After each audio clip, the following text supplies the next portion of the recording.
আমার কাছে কলকাতা মানে অনেক বেশি ভালোবাসা। হাই, আমি চন্দনা।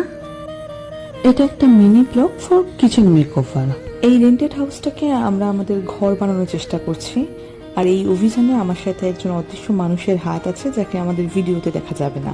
আসতে হবে সেটা ফাইনাল হওয়ার পর থেকে আমি কিছু গ্লাস জার কিনেছিলাম জিও মার্ট থেকে। গ্লাস জার আমি একটু বেশি কিনে ফেলেছিলাম, তাই জন্য কলকাতা থেকে আসার সময় আমার একটু বেশি বেগ পেতে হয়েছিল। অফিসে থেকে এই গ্লাস জারগুলোকে অর্ডার দেওয়াতে মা আমাকে কিছু বলতেও পারেনি। টলিতে যখন এই গ্লাস জারগুলো প্যাক হচ্ছিল তখন আমার মা আর হাজবেন্ড বলেছিল আমি এমন ভাব করে গ্লাস জার কিনেছি যেন আমি পার্মানেন্টলি গুহাতে যেয়ে থাকছি। সেই সব কথা মনে করে আমার এখন হাসি পাচ্ছে, কারণ আমার রুমের 5 মিনিট পরেই জিও মার্টকে দেখি। কথা বলতে বলতে আমাদের ডিপ ক্লিনও হয়ে গেছে আর গোছানো হয়ে গেছে। আজকের ব্লগ এই পর্যন্ত। ভালো থাকবেন, সুস্থ থাকবেন, কথা হবে অন্য কোনো ব্লগে। যদি ভিডিও ভালো লেগে থাকে তাহলে like, comment, share and subscribe করবেন। টাটা।